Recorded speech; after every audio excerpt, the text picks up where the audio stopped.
Hey everyone, welcome back. Today, we're going deep on man's search for meaning. Oh, a classic. Yeah, it's a book that's had, a huge impact on so many people. It has. And we're going to be looking at excerpts from the book itself. Right, and also this really fantastic blog post summary from the Marginalian. Yeah, they do such great work over there. They do. So, what's so fascinating about this book?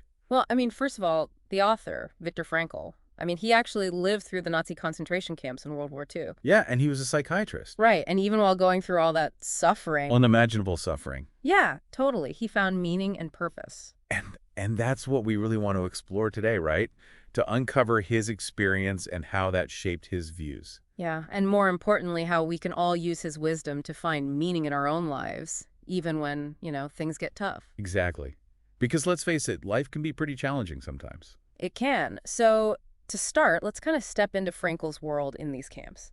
His account is super vivid. He doesn't hold back. Yeah, he talks about the harsh conditions, the selections for the crematorium, just a constant threat of death. Right. And one detail that really got me was the cigarettes. The cigarettes? Yeah, how they use cigarettes as currency. Oh, right. And when a prisoner started smoking his own cigarettes, it was a sign that he'd given up hope. Wow, that's heavy. It is. It's like this tiny detail just opens up this window into the massive psychological toll the camps took. Yeah, absolutely. And Frankl saw all of this firsthand, both the incredible resilience, but also the depths of despair.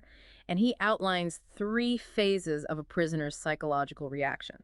3 phases? What are those? So the first is shock. Makes sense, right? Just ripped from your life, thrown into that environment. Exactly. Totally overwhelming. And then the second phase is apathy. So that's like a defense mechanism, right? It is. It's a way to just kind of numb yourself to the constant suffering around you. I can see that. Yeah, but the third phase, that's the one that really stuck with me. Okay, so what happens in the third phase? It's depersonalization and bitterness. Oh, wow. And the really, really sad part is that this often sets in after they're liberated. After they're free. Yeah, when they return to a world that just feels alien and unwelcoming. So, like, they can't even enjoy their freedom. It's hard. It just shows the profound and lasting impact of that kind of trauma. It makes you think about all the, the challenges people face coming back from war zones and other really tough situations. It does, and it makes you realize that the journey back from suffering can be just as difficult as the suffering itself. Yeah, something we don't always talk about enough. No, we don't. But there's another side to this. Despite the grim reality, Frankl observed something pretty remarkable. What's that? Acts of kindness, even from SS officers. Wait, really? Kindness from SS officers in a concentration camp? Yeah, it's surprising. Very surprising. I mean, I guess it shows that even in the darkest places, there's still a flicker of humanity. There is. Even when surrounded by that much cruelty, people can still choose compassion. That's pretty amazing. It's like a glimmer of hope in all that darkness. And it kind of leads into Frankl's big idea, right? This, The will to meaning. Yes. The will to meaning. He believed that our main drive in life is to find meaning. Not pleasure, like Freud said. Right. Not pleasure and not power, like Adler. It's about finding your why. Exactly. And this was a pretty revolutionary idea at the time. He was. Oh, yeah. I mean, this was like going against the major schools of thought back then. So he was kind of a rebel. He was. And he was saying, look, even in the worst possible situations, like even in a concentration camp, we still have the capacity to find meaning. Okay, I get that. But how did this will to meaning play out in the camps? Can you give me an example? Sure. So Frankl talks about this prisoner who he kept himself going by dreaming of reuniting with his wife after the war. Wow. Yeah, this future goal, this desire to see his wife again, it gave him the strength to keep going through the suffering. So he was holding on to that why to get through the how. Exactly. And Frankl, he has this really powerful quote that sums it up perfectly. He says, "He who has a why to live for can bear with almost any how." That's a good one. It really makes you stop and think about your own whys. It does. It makes you ask yourself, what are the things that give my life meaning? Big questions. Big questions. But the cool thing is, Frankl doesn't just leave us hanging with these huge existential questions. Right. He actually gives us a framework for finding meaning. He outlines 3 main avenues. 3 avenues. Okay, I'm intrigued. What's the first one? The first source of meaning is purposeful work. It's about making a real contribution through your actions. Like leaving your mark on the world. Yeah, leaving your mark in a way that feels meaningful to you. I like that. And even in the concentration camp, Frankl found ways to live this out. How? I mean, how do you find purposeful work in a place like that? Well, he found meaning in small acts of kindness, supporting his fellow prisoners. Mm. And later, when he was freed, through his work as a doctor. So it's not about having some fancy job title or making a ton of money? No, not at all. Yeah. It's about finding purpose in whatever you do, whether it's, bringing a cup of coffee to a coworker or volunteering at a local charity. So it's about making a positive impact however you can. Exactly. That makes sense. Okay, so purposeful work, that's number one. What about the second source of meaning? All right, so we talked about purposeful work. What's the second source of meaning that Frankl talks about? Love. Love. Yeah. And for Frankl, he wasn't just talking about romantic love. Right. It was about experiencing another human being, like, in all their complexity, connecting with them, on a soul-to-soul level. It's that feeling of truly seeing and being seen. Yes. And Frankl believed that this connection could sustain us even in the worst situations imaginable. That's pretty powerful stuff. It is. And think about it. Right. I mean, Frankl in the camps, right? He clung to the memory of his wife, even though he didn't know she was alive. Right. That love gave him a reason to keep going when everything else felt hopeless. It really shows you the power of love.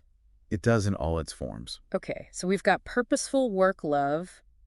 What's the third source? The third source is courage in the face of suffering. Courage. Yeah, it's this idea that even in the most challenging situations, we can still find meaning and grow. So even when things are terrible, we still have a choice. Yes, we have a choice in how we respond. And for Frankl, that choice, that ability to find meaning even when you're suffering well, that becomes a source of strength. Strength and freedom. And freedom. Exactly. Yeah. It's not about pretending the pain isn't there. Right.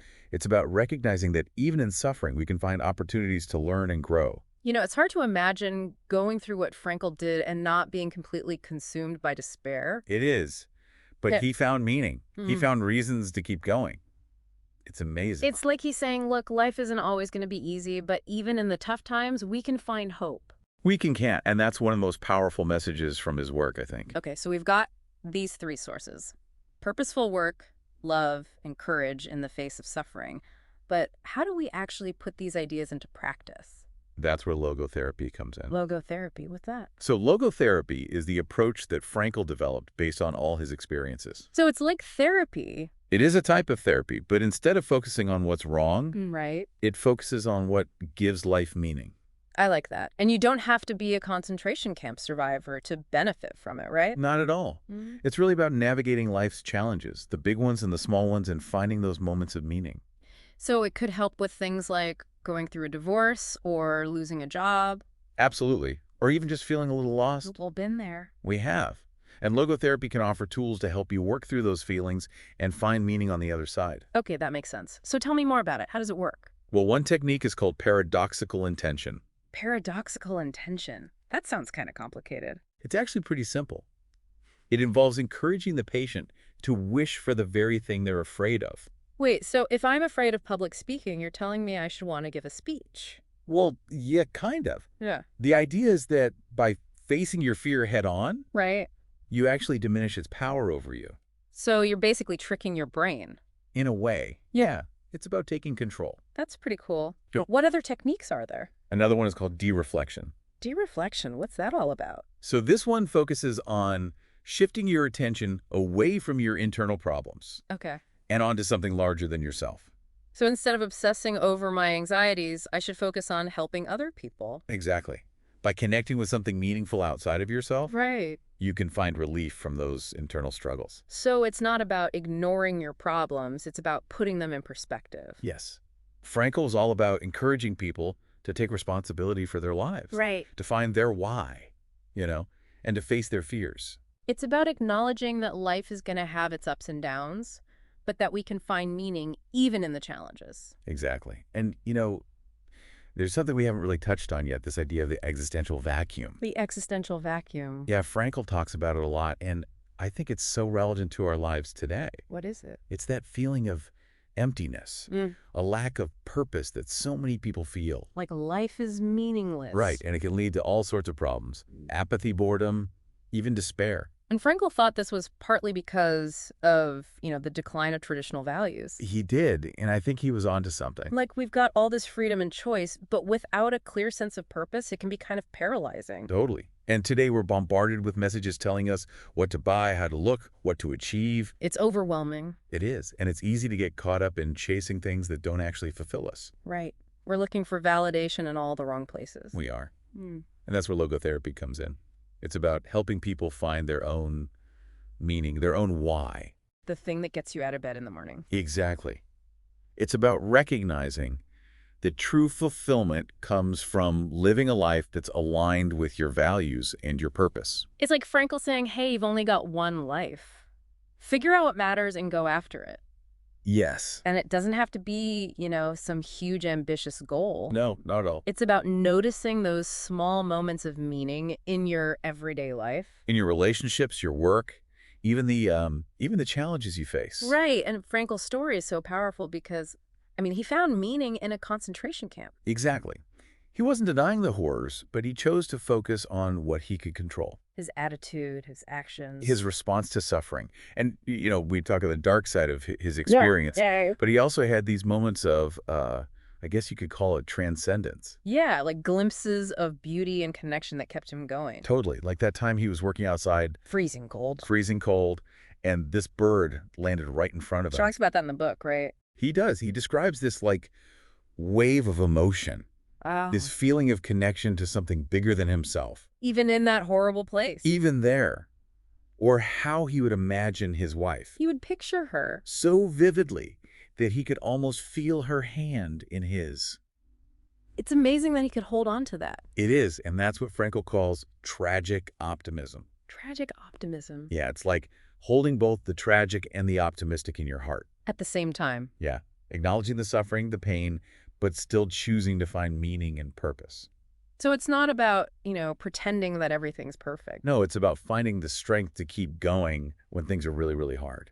And Frankl believed that we all have that strength. We do. He said the human potential for good, for love, for growth, it never goes away. Even in the face of tragedy. Even then. He saw it in the camps, and he believed it was a core part of being human. I love that. So how can we, the listeners, how can we start to apply these ideas to our own lives? Well, Frankl gives some really concrete suggestions.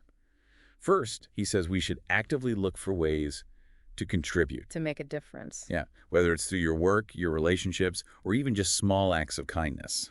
So don't wait for meaning to come to you. Right.